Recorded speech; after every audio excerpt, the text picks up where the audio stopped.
कैसे हो दोस्तों आप सभी के मैं आपके मंच द सक्सेस पॉइंट @ पे शानदार महत्वपूर्ण प्रश्नों की श्रृंखला में एक बार फिर से आपका स्वागत करता हूं। बहुत ही लाजवाब सेशन होने वाला है दोस्तों, बहुत ही अच्छा सेगमेंट होगा। आधुनिक भारत के इतिहास के कुछ महत्वपूर्ण प्रश्नों पर हमारा अध्ययन चल रहा है दोस्तों। ये इतने इंपॉर्टेंट है कि आपके यूपीएससी हो, यूपीपीएससी हो, अदर कोई कॉम्पिटिटिव एग्ज़ाम हो, उन सब के लिए काफ़ी इंपॉर्टेंट प्रश्न है। क्योंकि द सक्सेस पॉइंट @ एक ऐसा मंच है दोस्तों, जो उन महत्वपूर्ण प्रश्नों को आपके बीच में लेकर आता है, जिससे आप अपने लक्ष्यों के बहुत करीब पहुंच सकें, अपने लक्ष्यों को हासिल कर सकें। मेरी ईश्वर से प्रार्थना है कि आप सबका सिलेक्शन हो। इसी तरह से पढ़ते रहिए, मेहनत करते रहिए, अपने लगन के साथ अपनी मेहनत को अंजाम दीजिए, सफलता आपको ज़रूर मिलेगी दोस्तों।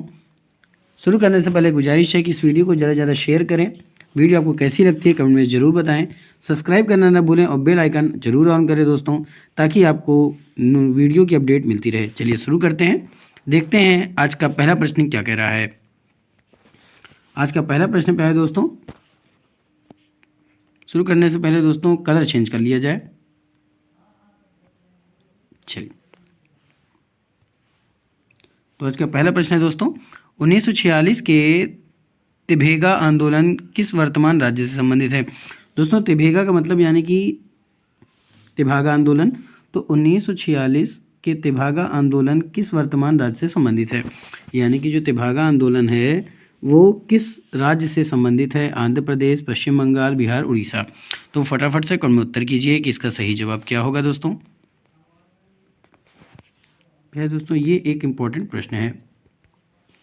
चलिए शुरू करते हैं।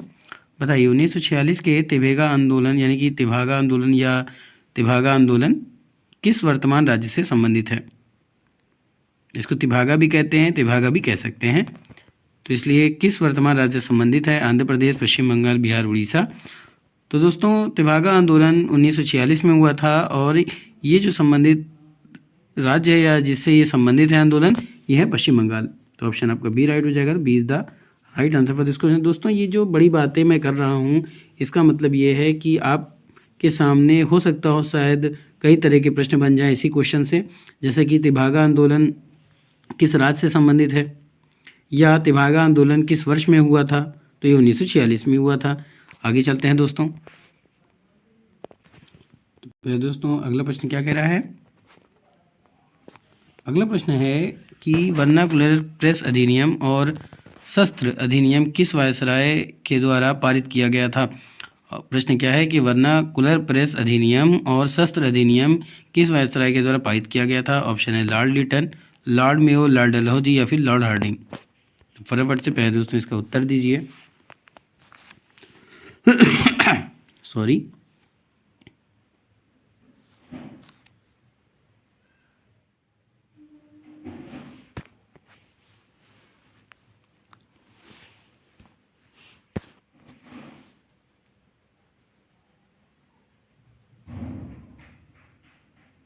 तो दोस्तों अगर बात की जाए वर्नाकुलर प्रेस अधिनियम और शस्त्र अधिनियम की, तो ये जिस वायसराय के द्वारा पारित किया गया था वो थे लॉर्ड लिटन। तो ऑप्शन आपका ए राइट हो जाएगा। तो A is the right answer for this question. अगले प्रश्न की तरफ चलते हैं।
तो फटाफट से पहले दोस्तों इसका उत्तर दीजिए कि वर्नाकुलर प्रेस अधिनियम और शस्त्र अधिनियम किस वायसराय के द्वारा पारित किया गया था। तो ये जो ऑप्शन होगा दोस्तों, इसका होगा लॉर्ड लिटन। तो ऑप्शन आपका ए राइट हो जाएगा। तो A is the right answer for this question. अगले प्रश्न की तरफ अगला प्रश्न है दोस्तों, ईस्ट इंडिया कंपनी ने पुर्तगालियों से बॉम्बे का अधिग्रहण किस वर्ष किया था? ईस्ट इंडिया कंपनी ने पुर्तगालियों से बॉम्बे का अधिग्रहण किस वर्ष किया था? ऑप्शन है 1663, 1668, 1670 या फिर 1689।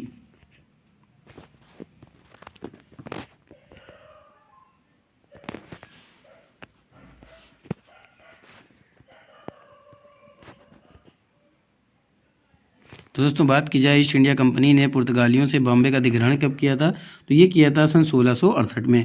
तो ऑप्शन आपका बी राइट हो जाएगा। तो B is the right answer for this question. अगले प्रश्न की तरफ चलते हैं। अगला प्रश्न है दोस्तों कि निम्नलिखित में से किस ब्रिटिश शक्ति ने बादशाह अकबर से गुजरात में व्यापार के लिए एक फरमान प्राप्त करने का प्रयास किया था? यानी कि कौन सा ब्रिटिश व्यक्ति था जिसने बादशाह अकबर से गुजरात में व्यापार करने के लिए फरमान प्राप्त करने का प्रयास किया था? ऑप्शन है Robert Fitch, John Mildenhall, sir Thomas Roe, Thomas Stephens. याद रखिएगा दोस्तों, ऑप्शन क्या है? Ralph Fitch, John Mildenhall, sir Thomas Roe, Thomas Stephens.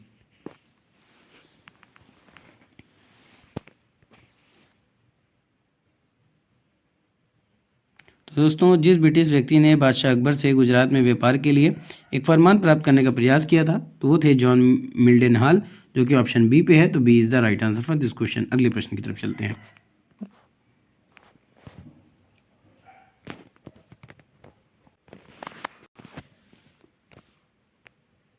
तो दोस्तों इसका उत्तर क्या था? John Mildenhall. तो ऑप्शन आपका बी राइट हो जाएगा। B is the right answer for this question. दोस्तों कुछ टेक्निकल प्रॉब्लम की वजह से वो रोटेट हो जा रहा है, कट जाता है, इसलिए जो है माफ़ी चाहता हूँ। चलिए आगे चलते हैं। आगे का प्रश्न है दोस्तों कि 1759 में बिदर्रा का युद्ध निम्नलिखित में से किस शक्ति के बीच लड़ा गया था? 1759 में बिदर्रा का युद्ध निम्नलिखित में से किस शक्ति के बीच लड़ा गया था? अंग्रेज बनाम डच, अंग्रेज बनाम फ्रेंच, डेनिश बनाम पुर्तगाली, इनमें से कोई नहीं। प्यारे दोस्तों फटाफट से उत्तर दीजिए, बहुत ही प्यारा क्वेश्चन है।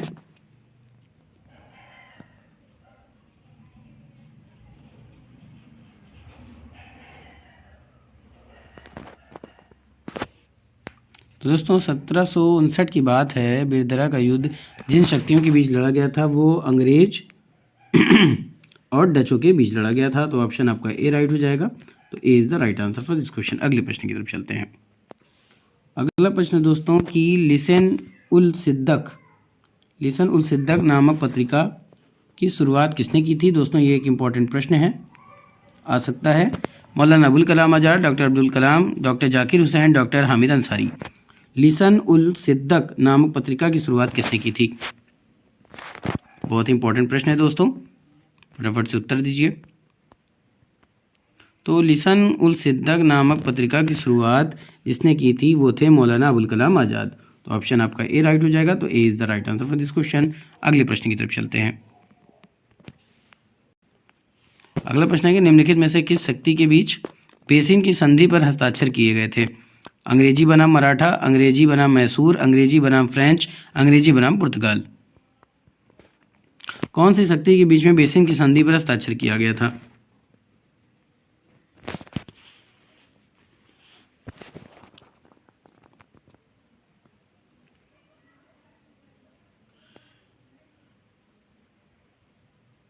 तो दोस्तों बेसिन की संधि जिन शक्तियों के बीच किया गया था तो वो किया गया था अंग्रेज बनाम मराठा।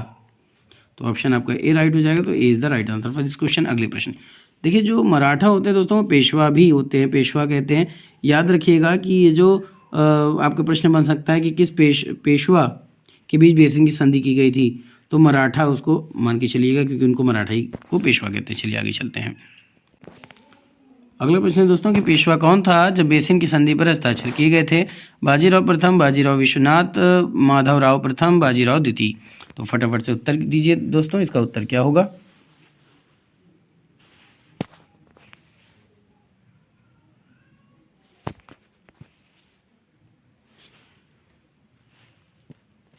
दोस्तों अगर बात की जाए पेशवा जो बेसिन की संधि पर हस्ताक्षर किए गए थे, जिस पेशवा वो उस पेशवा कौन था, ये आपसे प्रश्न पूछ रहा है कि वो कौन सा पेशवा था जिसने बेसिन की संधि पर हस्ताक्षर किए थे।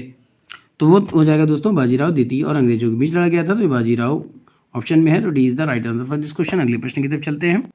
अगला प्रश्न है दोस्तों कि निम्नलिखित में से कौन सी लड़ाई पंजाब के विलय से पहले लड़ी गई थी? पहला है रामनगर की लड़ाई, दूसरा चिलियांवाला की लड़ाई, तीसरा गुजरात की लड़ाई। तो दिए गए कोर्स से सही विकल्प का चयन करना है। केवल पहला सही है, पहला और तीसरा, दूसरा और तीसरा, पहला दूसरा और तीसरा। तो फटाफट से इसका उत्तर दीजिए दोस्तों।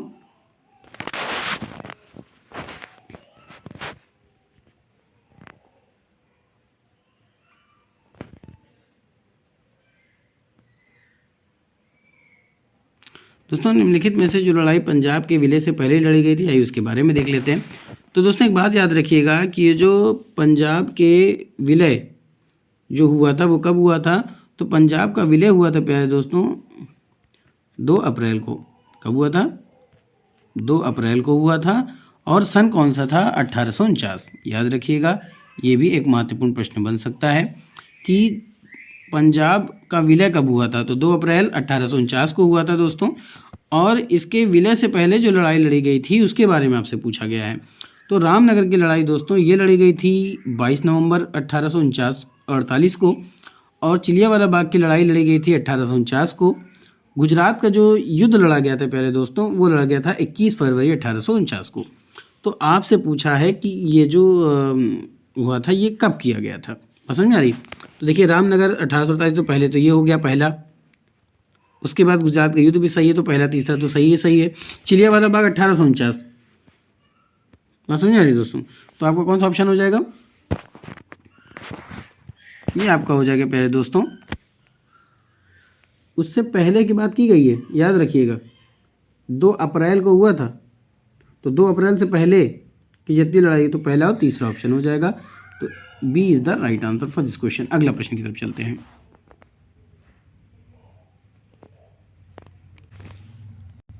पहले दोस्तों अगले प्रश्न की तरफ बढ़ने से पहले गुजारिश है कि इस वीडियो को ज़्यादा से ज़्यादा शेयर करें। वीडियो आपको कैसी लगती है कमेंट में जरूर बताएं। अगर अभी तक आपने मेरे चैनल को सब्सक्राइब नहीं किया तो सब्सक्राइब कर दें, बेल आइकन ऑन कर दें ताकि नोटिफिकेशन मिलती रहे। दोस्तों अगर आप ऑनलाइन प्रश्नों को देखना चाहते हैं या और MCQ क्वेश्चन को देखना चाहते हैं तो आप मेरे प्लेलिस्ट में जाकर के देख सकते हैं। वहाँ भी बहुत ही इंपॉर्टेंट प्रश्नों की श्रृंखला डाली जा चुकी है, आप देख सकते हैं। चलिए आगे चलते हैं।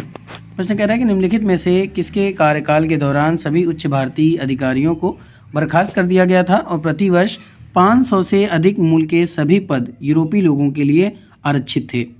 बहुत ही इंपॉर्टेंट प्रश्न है प्यारे दोस्तों, बहुत ही इंपॉर्टेंट प्रश्न है।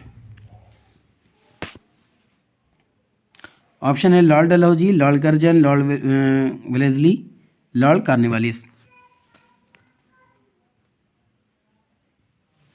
तो दोस्तों जिसके कार्यकाल के दौरान सभी उच्च भारतीय अधिकारियों को बर्खास्त कर दिया गया था और प्रतिवर्ष 500 से अधिक मूल्य के सभी पद यूरोपीय लोगों के लिए आरक्षित थे, तो ये ऑप्शन आपका हो जाएगा लॉर्ड कर्जन, यानी कि बी ऑप्शन पे दे रहा है। तो B is the right answer for this question. अगले प्रश्न की तरफ चलते हैं। अगला प्रश्न दोस्तों कि निम्नलिखित में से कौन गवर्नर जनरल सबसे पहले लोगों की कल्याणकारी गतिविधियों से जुड़ा था? यानी कि ऐसा कौन सा गवर्नर जनरल था जो सबसे पहले लोगों की कल्याणकारी गतिविधियों के बारे में सोचता था और उसी से जुड़ा था? Option Lord William Bentinck, Auckland, Warren Hastings, Lord Cornwallis. तो फटाफट से इसका उत्तर दीजिए दोस्तों।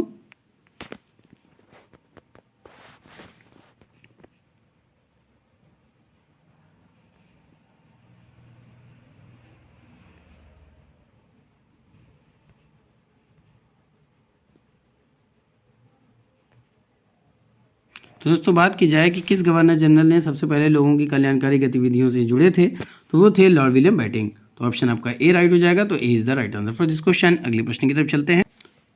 अगला प्रश्न कह रहे हैं दोस्तों 1784 के पिट्स इंडिया एक्ट और NBSP के बारे में निम्नलिखित में से कौन सा कथन सही है? तो पहला कथन है इसने ब्रिटिश ईस्ट इंडिया कंपनी की वाणिज्यिक और राजनीतिक गतिविधियों को अलग कर दिया। गवर्नर जनरल के परिषद के सदस्यों को 4 से घटाकर 3 कर दिया गया। तीसरा है अधिनियम की वकालत की भारत के आंतरिक मामलों में कंपनी का हस्तक्षेप न करना। तो दिए गए कूट से सही उत्तर का चयन करना है। तो पहले आप कथन देखें फिर बताएं कौन सा कथन सही है।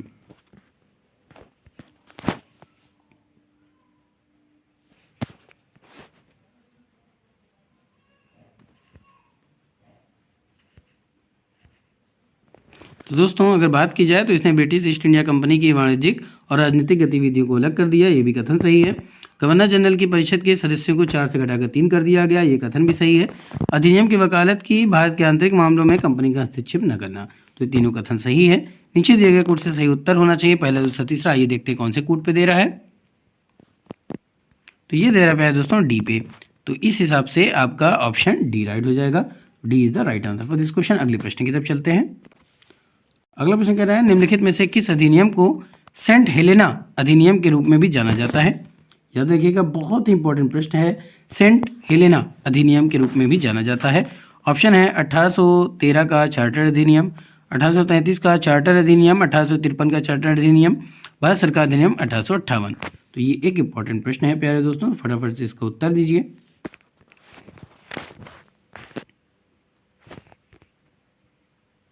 तो दोस्तों बात की जाए कि सेंट हेलेना अधिनियम जो वो किस अधिनियम को कहा जाता है, तो ये कहा जाता है 1833 का चार्टर अधिनियम।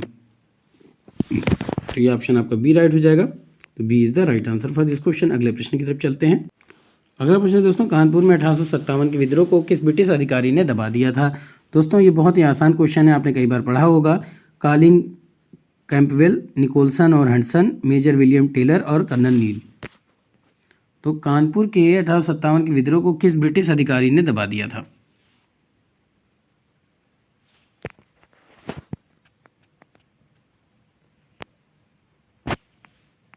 दोस्तों कानपुर में 1857 को जो विद्रोह हुआ था उसे जिस ब्रिटिश अधिकारी ने दबा दिया था वो थे कॉलिन कैंपबेल। तो ऑप्शन आपका ए राइट हो जाएगा। तो A is the right answer for this question. अगले प्रश्न की तरफ चलते हैं। अगला प्रश्न कह रहे हैं दोस्तों, लॉर्ड कर्जन के कार्यकाल में निम्नलिखित में से कौन सी घटना घटी थी। बंगाल का विभाजन, पंजाब भूमि अलगाव अधिनियम का अधिनियमन, एक अकाल आयोग की नियुक्ति, इंपीरियल कैडेट कोर की स्थापना। नीचे दिए गए कोड से सही उत्तर का चयन करना है।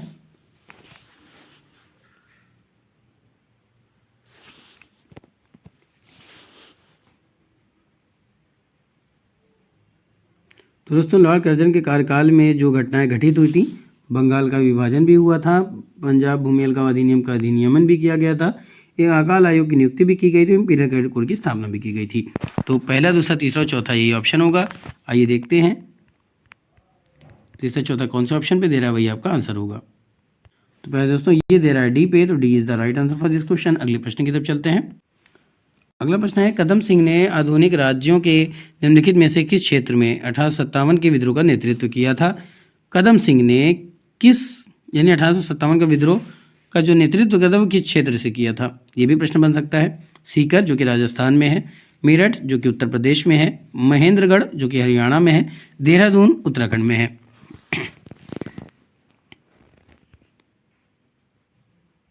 दोस्तों इसका जो सही उत्तर होगा वो होगा मेरठ उत्तर प्रदेश। तो ऑप्शन आपका बी राइट हो जाएगा। B is the right answer for this question, और ये एक इंपॉर्टेंट प्रश्न हो सकता है। आगे चलते हैं। लॉर्ड मेयो का 1870 का संकल्प निम्नलिखित में से किससे संबंधित था। स्थानीय प्रशासन, केंद्र सरकार और प्रांतों की शक्ति और वित्त का विकेंद्रीकरण, यानी कि ए और बी दोनों, या इनमें से कोई नहीं। दोस्तों ये भी एक इंपॉर्टेंट प्रश्न है, तो फटाफट से इसका जवाब दीजिए। लॉर्ड मेयो का 1870 का संकल्प निम्नलिखित में से किससे संबंधित था।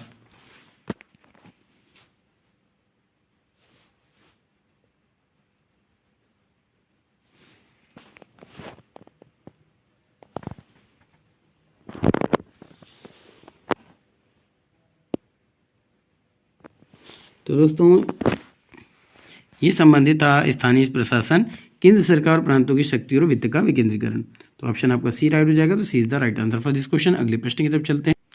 अगला प्रश्न है दोस्तों कि सर एडविन मोटेंगू और वायसराय लॉर्ड चेम्सफोर्ड निम्नलिखित में से किससे संबंधित हैं।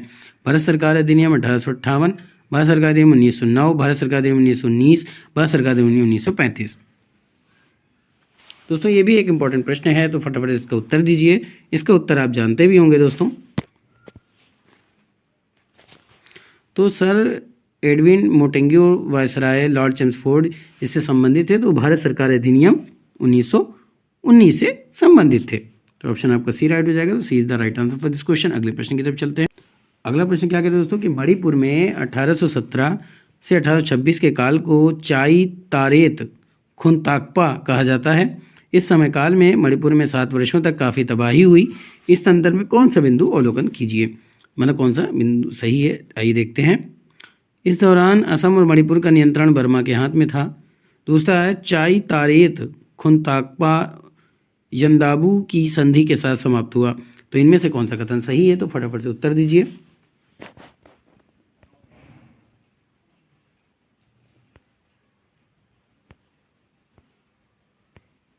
तो दोस्तों बात की जाए तो इस दौरान असम और मणिपुर का नियंत्रण वर्मा के हाथ में था। यह कथन बिल्कुल सही है। दूसरा है चाई तारेत खुनताकपा यंदाबू की संधि के साथ समाप्त हुआ। तो ये भी कथन सही है। तो कौन सा सही हो जाएगा? सी, पहला और दूसरा ये दोनों ही सही हैं। तो सी ऑप्शन राइट हो जाएगा। तो C is the right answer for this question. अगले प्रश्न की तरफ। अगला प्रश्न है दोस्तों कि निम्नलिखित में से लॉर्ड माउंटबेटन का सर्वाधिक विवादास्पद कार्य कौन सा था? पहला है पंजाब तथा बंगाल के विभाजन, दूसरा उत्तर पश्चिमी सीमा क्षेत्र में जनमत संग्रह करवाना, कार्यकारी परिषद का निर्माण, उसके सदस्य केवल भारतीय थे, शक्तियों के हस्तांतरण की तिथि को जून 1948 से पहले 1947 कर देना। तो लॉर्ड माउंटबेटन का सर्वाधिक विवादास्पद कार्य कौन सा था? दोस्तों ये था शक्तियों के हस्तांतरण की तिथि को जून 1948 से पहले 1947 कर देना। तो ऑप्शन आपका डी राइट हो जाएगा। तो D is the right answer for this question. अगले प्रश्न की तरफ चलते। अगला प्रश्न है दोस्तों कि बेंगलोर का प्रसिद्ध लाल बाग उद्यान किस शासक के द्वारा कमीशन किया गया था? हैदर अली, टीपू सुल्तान, कृष्णराजा वोदेयार तृतीय, कृष्णराजा वोदेयार द्वितीय।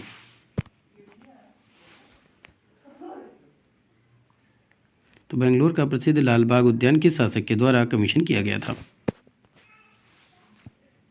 तो दोस्तों ये कमीशन किया गया था हैदर अली के द्वारा। तो ऑप्शन आपका ए राइट हो जाएगा। तो A is the right answer for this question. अगले प्रश्न की तरफ चलते हैं। अगला प्रश्न है दोस्तों कि देशी रियासतों के एकीकरण के प्रक्रिया को ध्यान में रखते हुए निम्नलिखित में से कौन सा युग्म सही है? ये आपको पता है हैदराबाद पुलिस कार्रवाई के द्वारा विलय किया गया था, कश्मीर को विलय का साधन किया गया था, जूनागढ़ जनमत संग्रह के माध्यम से विलय हुआ था। तो नीचे दिए गए कोड से सही उत्तर का चयन करना है। तो दोस्तों अगर बात की जाए देशी रियासतों की तो देखिए हैदराबाद पुलिस की कार्रवाई के द्वारा अपनाया गया था, विलय हुआ था, बिल्कुल सही है।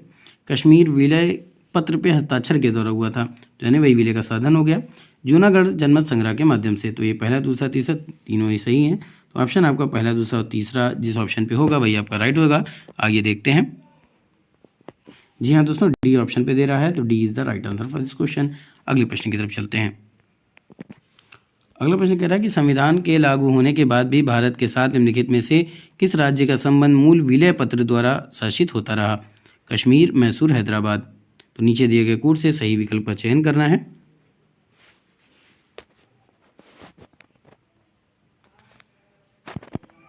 तो दोस्तों बात की जाए संविधान के लागू होने के बाद भी भारत के साथ निम्नलिखित में से किस राज्य का संबंध मूल विलय पत्र द्वारा शासित होता है? तो देखिए कश्मीर का भी होता है, मैसूर का भी होता है, हैदराबाद, तीनों का होता है। तो ऑप्शन आपका जिस पे होगा पहला दूसरा तीसरा वही ऑप्शन आपका राइट होगा। ये देखते हैं। यहाँ दोस्तों डी ऑप्शन दे रहा है। तो D is the right answer for this question.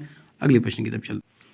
अगला प्रश्न कहते हैं दोस्तों महिलाओं को वोट देने का अधिकार किस अधिनियम के द्वारा प्रदान किया गया? भारतीय परिषद अधिनियम 1909, भारत सरकार अधिनियम 1919, भारत सरकार अधिनियम 1935, भारतीय स्वतंत्रता अधिनियम 1947। तो महिलाओं को वोट देने का अधिकार किस अधिनियम के द्वारा प्रदान किया गया?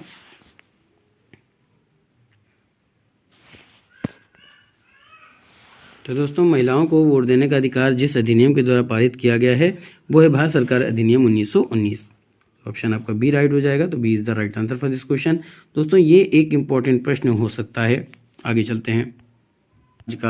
आज का अंतिम प्रश्न, निम्नलिखित में से किस अधिनियम ने पोर्टफोलियो प्रणाली की शुरुआत की? 1861 का भारतीय परिषद अधिनियम, 1853 का चार्टर अधिनियम, 1833 का चार्टर अधिनियम, 1892 का भारतीय परिषद अधिनियम। दोस्तों फटाफट से उत्तर दीजिए। तो निम्नलिखित में किस अधिनियम ने पोर्टफोलियो प्रणाली की शुरुआत की थी? तो ये की थी प्यारे दोस्तों 1861 का भारतीय परिषद अधिनियम। तो ऑप्शन आपका ए राइट हो जाएगा। तो A is the right answer for this question. तो दोस्तों ये था आज का शानदार महत्वपूर्ण प्रश्नों की श्रृंखला। उम्मीद करता हूँ कि आपको पसंद आया होगा। तो फटाफट से वीडियो को सब्सक्राइब करें, बेल आइकन ऑन करें। वीडियो को कैसे लगे हमें ज़रूर बताएं। वीडियो को ज़्यादा से ज़्यादा लोगों तक शेयर करें, चैनल को सब्सक्राइब करें, ज़्यादा से ज़्यादा लोगों तक इस चैनल तक पहुँचाएँ, ज़्यादा से ज़्यादा लोगों को जोड़ने का प्रयास करें। फिर मिलेंगे इसी जुनून के साथ। तब तक के लिए जय Hind, wish you all the best.